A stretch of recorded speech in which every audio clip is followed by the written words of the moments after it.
It all started with a whisper. Not a fight, not an argument. Just a faint doubt, quiet, fragile, that crept into Papoose's mind late one night and refused to leave. A subtle shift. A flicker of something he couldn't quite explain. At first, he brushed it off. But doubt is a patient thing. It waits. It festers. It grows. He couldn't remember exactly when it began.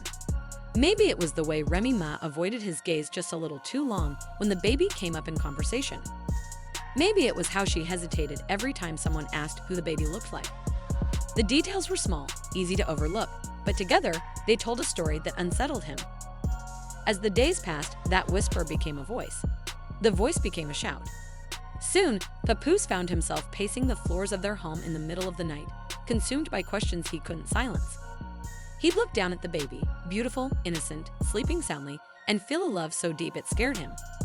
But he'd also feel something else, something hollow, something missing. Was this child really his? To the world, Remy and Papoose were untouchable.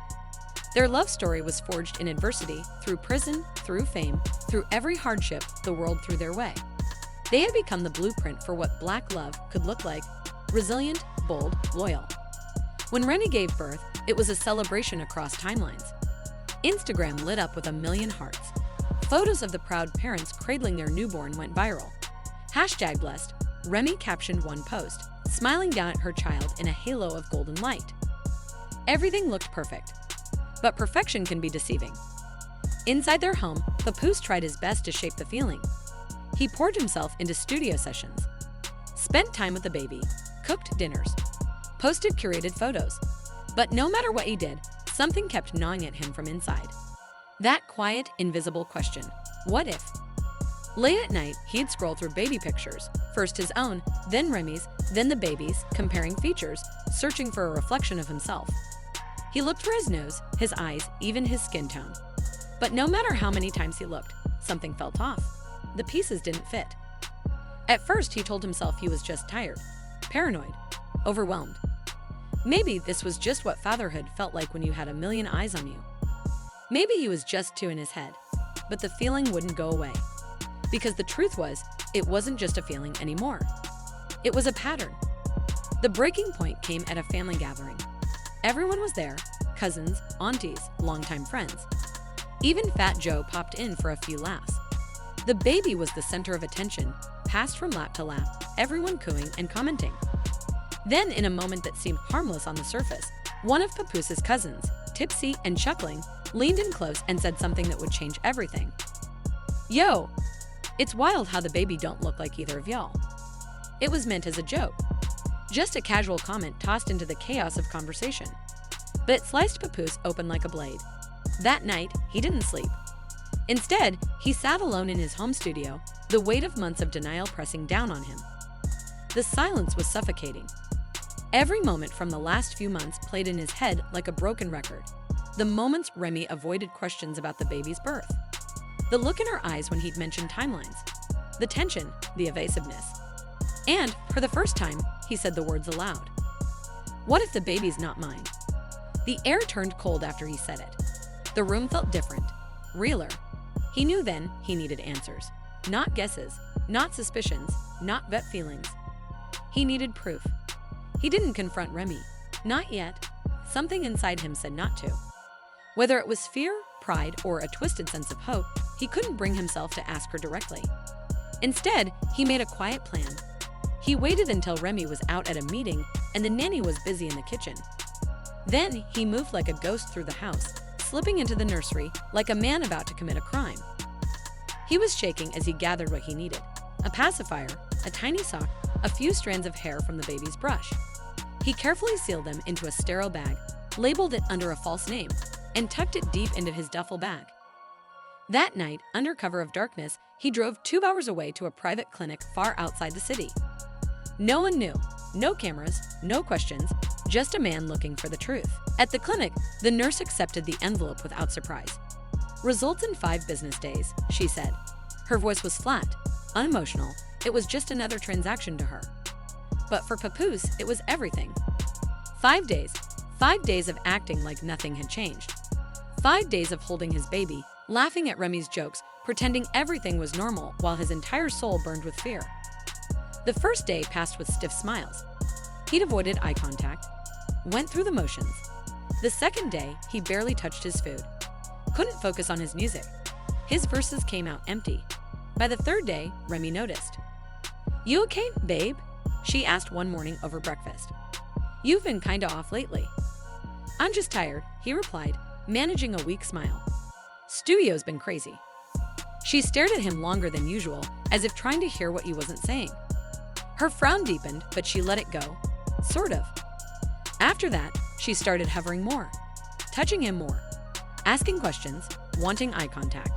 She could feel him pulling away, and maybe she already knew why. But the clock was ticking. On the fifth morning, Papoose rose before the sun. He told Remy he had an early studio session and left before she could ask more questions. The robes were still empty as he drove. His heart thudded in his chest like a war drum. When he arrived, the receptionist handed him a plain white envelope. He sat in his car, staring at it.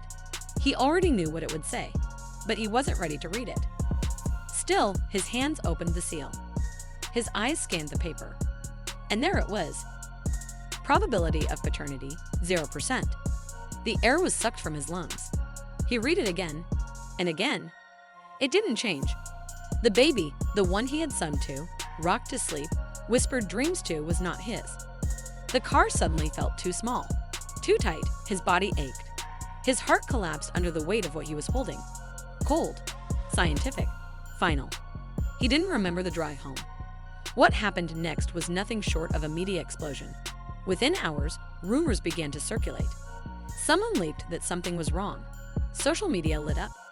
People who had once praised the couple began to speculate. Was it infidelity? A secret relationship? A misstep during a separation? Fans took sides. Comment sections turned into battlegrounds. Celebs who once praised their love now went silent. Some unfollowed. Others posted cryptic messages. Even people close to them reportedly stopped reaching out. But the worst storm wasn't on the internet. It was at home. Sources say Papoose didn't say a word when he returned. He walked through the door, avoided eye contact, and went straight to his room. Remy followed. She tried to talk, tried to explain. But he said nothing.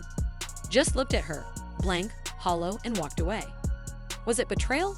A mistake? A secret she'd hoped would never surface? No one really knows. And maybe Papoose didn't want to know. The betrayal wasn't just in the test result. It was in the memories, in the promises, in every interview where he swore they were forever, in every lyric he wrote about standing by her, in every moment he sacrificed for her career, her name, her legacy. And now he couldn't even recognize the life he fought for. There was one moment, quiet, unfilmed, unseen by the public. It's said that later that evening, Papoose went to the nursery alone. He sat with the baby for a long time. No words, no anger, just silence. He held the child in his arms like he had 100 times before.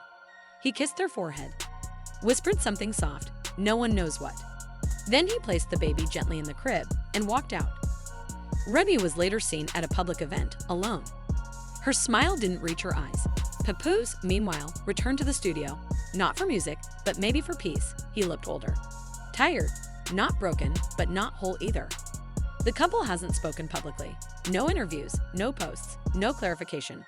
Only silence. Because sometimes a single piece of paper can say everything.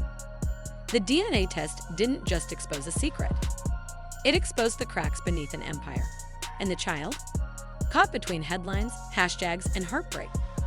Love, loyalty, and legacy shattered in one line of text. They were the couple everyone believed in. But love isn't always enough. Sometimes the truth arrives in a manila envelope. And when it does, nothing is ever the same. But even with the truth in his hands, Papoose didn't explode.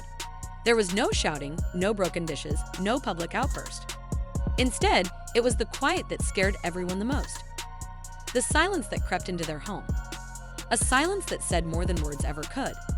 In the days that followed, he barely spoke to anyone.